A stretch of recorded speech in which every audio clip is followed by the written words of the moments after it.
God bless America, bro! Man, I ain't gonna lie. This story right here, this one got people heated. So here's what's going around online. A homeowner hires a crew of 6 construction workers. Regular job, nothing crazy. These guys come in, do the work, finish the job. We're talking full completion. In the bill, around $10,000. Now this is where everything flips. Instead of paying them, she allegedly calls ICE. Yeah, right at the moment they're wrapping up the job. People online are like, hold up, did that really just happen? And it gets worse. There's video going around showing her actually helping agents detain the workers. Like, not just calling, but actively involved. Man, that's the part that really got folks reacting. Now, let's slow down for a second. Important thing, a lot of details in this story are still being verified. Some clips are circulating, people are sharing opinions, but not everything is officially confirmed yet. So yeah, we gotta be real about that. But still, the situation itself, it hit a nerve. You got people online saying, I ain't even trying to make this political, but if work was done, you gotta pay. Others like, man, that's not just wrong, that's straight up foul. And then you got folks bringing in personal stories, like people saying their own family members went through similar situations, getting taken advantage of, being underpaid, or treated unfairly.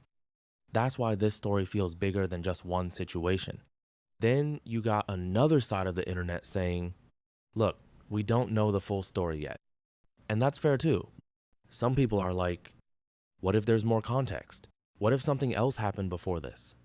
And honestly, that's a valid point. Because online, things spread fast, but the full truth, that takes time. But let's be real.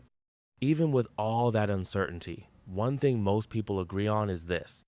If someone does the work, they deserve to get paid. That's just basic. No politics, no debates, just simple respect. Now the reactions? Man, they're intense. Some people talking about karma. Others saying situations like this can come back around in ways you don't expect. And a lot of folks are just frustrated. Not even angry, just tired of seeing stories where workers feel taken advantage of. And then there's the internet side of things. You know how it goes. People asking for names, details, wanting accountability.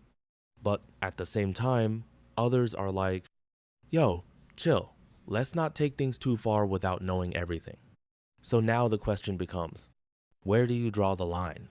If this story turns out to be exactly how it's being described, then yeah, a lot of people would see that as crossing a serious line. But if more details come out, that could change how people look at the whole situation. At the end of the day, this story isn't just about one homeowner or one group of workers. It's about trust. It's about fairness. And honestly, it's about how far people are willing to go to avoid doing what's right. So let me ask you this. If someone finishes a job for you, no matter who they are, do you think there's ever a situation where not paying them is justified? Or is this one of those things that's just plain and simple?